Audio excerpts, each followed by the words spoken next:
Gilbert vote en test 3. Oui. On travaille bien pour le bac. On va tenir. On se met, comme on a dit la dernière fois. Alors, as-tu réfléchi à ta destinée professionnelle? Éternelle question. Alors, la destinée professionnelle ne se décide pas nécessairement maintenant, mais j'ai réfléchi, et plus je réfléchis, plus j'avance avec quelquefois des reculs. Ok. Ça en avance, ça avance. Voilà. Nous connaissons l'humour de Gilbert parce qu'il fait partie de notre zone, donc représenté par le club Aubegéno. À toi, Gilbert.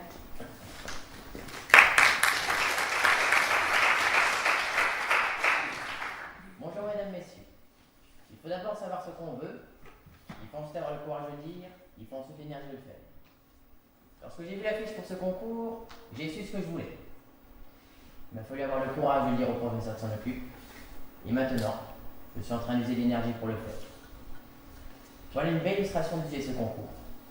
Mais il n'est pas difficile de trouver des situations qui vont bien pour un sujet donné. Je me propose d'étudier plus en détail le domaine de validité de cette phrase de M. Clémenceau. D'abord, vous remarquerez que cette phrase commence par il faut. Alors la question qui se pose, c'est pourquoi? Pourquoi faut-il faire cela? Nous allons le déterminer en ne respectant pas ce dicton, justement. Notre dicton consiste en une chronologie. Il faut d'abord savoir ce qu'on veut. Il faut ensuite avoir le courage de le dire. Il faut ensuite l'énergie de le faire. Que se passe-t-il si nous ne respectons pas cet ordre? On a 3 étapes, donc 6 ordres possibles. Inversons les 2 premières étapes. Ça donne, il faut d'abord avoir le courage de dire ce qu'on veut. Il faut ensuite savoir ce qu'on veut. Il faut ensuite l'énergie de le faire. On remarque que ça n'a aucun sens. À quoi sert-il d'avoir le courage de dire ce qu'on veut sans savoir ce qu'on veut? Cela revient à avoir le courage de rien dire. Donc cette chronologie-là ne peut pas être. Nous éliminons ainsi ce premier cas, et nous pouvons aussi éliminer tous les cas où on a l'étape, il faut avoir le courage de dire ce qu'on veut, avant l'étape, il faut savoir ce qu'on veut. En tout, ça nous élimine 3 cas.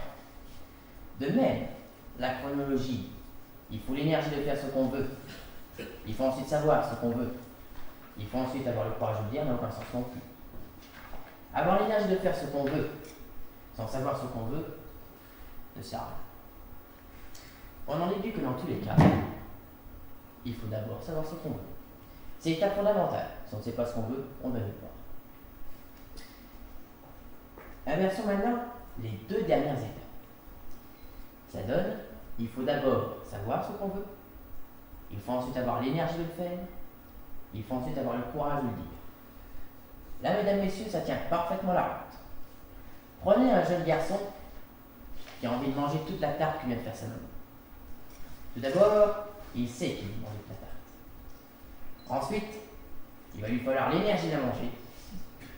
Et enfin, il faudra bien qu'il avoue qu'il l'a mangée. Donc cette chronologie est possible.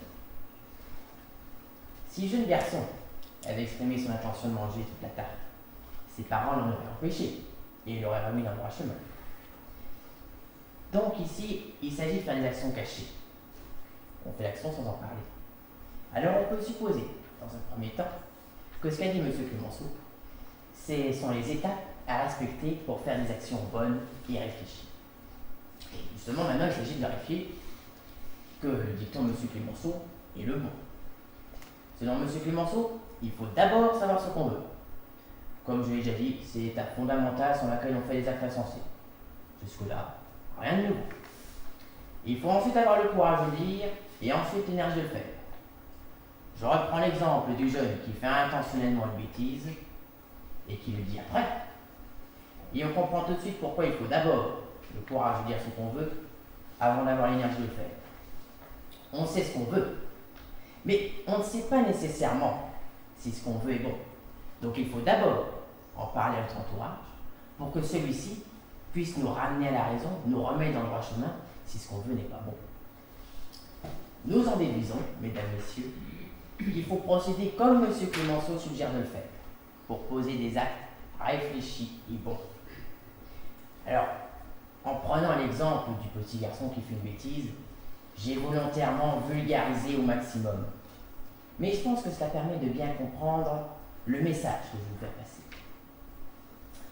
Ici, j'ai étudié cette phrase de M. Clémenceau sans la remettre dans un contexte particulier. Et vous avez remarqué qu'elle s'applique quand même. Un peu comme si elle était quasiment universelle.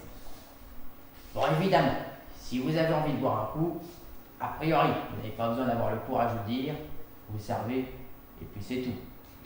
Notre dicton s'applique plutôt à des projets. Je pense que le terme projet convient bien. Il faut d'abord savoir quel projet on veut faire, il faut ensuite. Je pense que le terme projet respecte bien l'esprit du dicton de M. Clémenceau. Maintenant, nous allons voir un peu la portée que pouvait avoir cette phrase pour son auteur lui-même, M. Clémenceau. Il fut tout d'abord médecin. Comme vous le savez, les médecins sont quelquefois confrontés à des situations difficiles où ils doivent prendre des décisions pour le moins délicates. Dans ce genre de cas, il leur faut tout d'abord savoir ce qu'il y a de mieux à faire pour le patient. Il leur faut ensuite avoir le courage de le dire au patient et à sa famille. Et enfin, il leur faut l'énergie de le faire. Nous avons bien les trois étapes, savoir, dire, faire. Je rappelle qu'au temps de M. Clémenceau, qui a vécu de 1841 à 1929, la médecine n'était pas ce qu'elle est aujourd'hui, et je pense qu'il fallait vraiment beaucoup de courage et d'énergie pour exercer ce métier. M. Clémenceau est évidemment connu pour sa carrière politique. En tant que politicien, il a eu le courage de dire ce qu'il voulait, aussi bien devant l'Assemblée que dans ses livres. Son rôle dans la Seconde Guerre mondiale ont d'ailleurs fait qu'il est considéré par beaucoup comme celui qui met la France à la victoire. Je pense que c'est une preuve qu'il a eu le courage de dire ce qu'il voulait pour mener la France à cette victoire et qu'il a réussi à trouver l'énergie de le faire. Bon, mesdames, messieurs, ici je pense que je vous ai fait un discours assez bien rodé qui vous a prouvé la véracité et la pertinence du dicton de M. Clémenceau. Mais c'est parce que je voulais vous prouver que ce dicton était vrai. Je le voulais et je l'ai fait, sans vous dire à l'avance ce que je voulais. Lorsque j'ai pris l'exemple du petit garçon qui décide de faire forcément une bêtise, je n'ai pas pris cet exemple au hasard. Je l'ai pris parce qu'il convenait à ce que je voulais démontrer. Et concrètement, le dicton de M. Clémenceau est si vrai que ça. Il faut d'abord savoir ce qu'on veut. Ça, je suis tout à fait d'accord. Mais faut-il toujours le dire? Pendant la guerre, M. Clémenceau voulait la victoire, comme tout le monde. Mais pour avoir cette victoire, il fallait envoyer beaucoup d'hommes à une mort certaine. M. Clémenceau leur a-t-il dit à ses soldats qui voulaient les envoyer dans une véritable boucherie? Non, il ne leur a pas dit. Sinon, aucun soldat aurait été se battre. On pourrait se dire que M. Clémenceau n'a jamais voulu ses morts. S'il ne les a pas directement voulu, au moins il a-t-il voulu indirectement. Certains diront encore qu'il n'avait pas le choix. Je ne peux pas juger de la situation, n'ayant pas particulièrement étudié cette période de l'histoire et étant un instant. Toutefois, M. Clémenceau, avant même la Première Guerre mondiale, se désignait lui-même comme le premier flic de France et était surnommé le Tigre par la population française en raison de sa manière de réprimer les Grecs. Inutile de dire qu'il y avait certainement quelques morts. Je pourrais m'en arrêter sur ce tableau que j'ai volontairement rendu bien noir. Mais comme j'ai envie d'être franc avec vous, je dois avouer que la politique anticolonialiste et anti-impérialiste de M. Clémenceau montre qu'il n'était pas un monstre et avait quand même du respect pour les peuples. D'ailleurs, il ne faut pas trop s'égarer.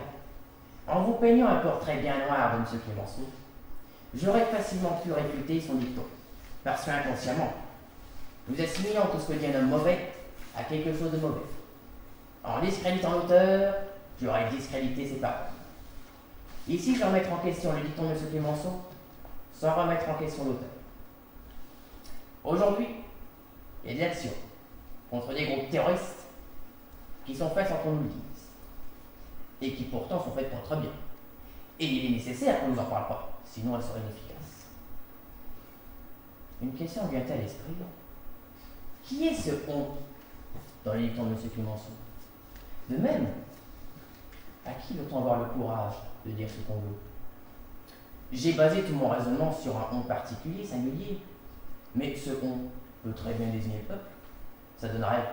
Il faut d'abord que le peuple sache ce qu'il veut, il faut ensuite qu'il ait le courage de dire, il faut ensuite qu'il ait l'énergie de le faire. Si je n'ai pas abordé ces questions de qui est ce on et de à qui doit-on avoir le courage de le dire, c'est parce que j'en avais pas envie. J'ai voulu éviter ces questions et j'ai voulu étudier le dicton de M. Clémenceau en prenant un on singulier. J'ai eu l'énergie de le faire et je vous le dis seulement maintenant. Ce n'est pas une mauvaise action, bien au contraire.